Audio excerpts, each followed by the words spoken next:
Imagine a world where every movement, every thought, every word is controlled by an invisible, oppressive regime.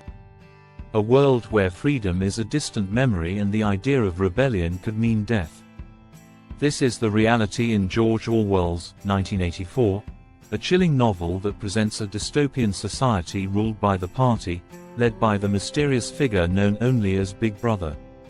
As we dive into this story, you'll find yourself on the edge of your seat, curious to know how one man, Winston Smith, dares to challenge this overwhelming power. The story begins in Airstrip 1, formerly known as London, which is now a part of the larger political entity known as Oceania. The party, with its totalitarian grip, controls everything: language, history, even the way people think.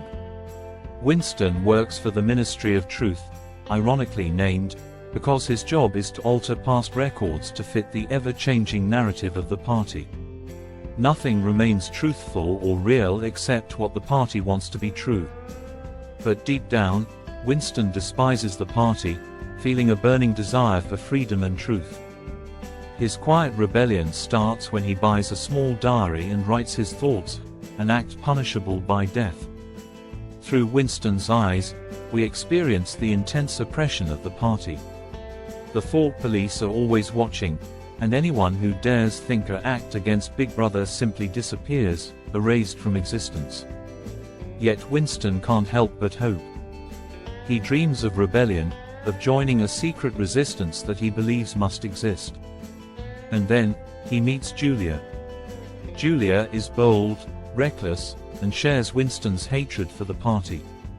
Together, they embark on a dangerous affair, hiding from the ever-present surveillance. Their love is an act of defiance, a rebellion against the party's control over their bodies and minds. They rent a secret room, where for a brief time, they live freely. But in this world, freedom is an illusion. Every step they take, every whisper they exchange, leads them closer to their inevitable doom. Hey, before we continue, make sure to subscribe to the channel so you don't miss any of our future deep dives into classic stories like 1984. Your support helps us create more content, and we truly appreciate it. As Winston and Julia's relationship grows, so does their hope that they can escape the party's grasp.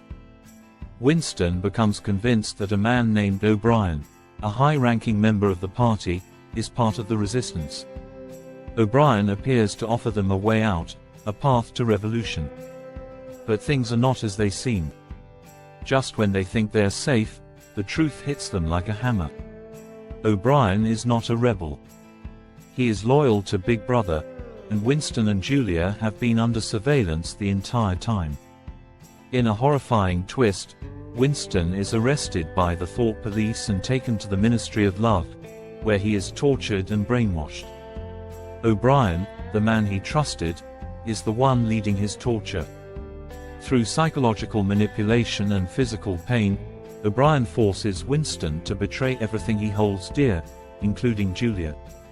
The party's goal isn't just to control the body, but to completely dominate the mind. In the end, Winston loses everything: his identity, his love, his hope. The party breaks him, and he finally submits, confessing his love for Big Brother. The ending of 1984 is haunting.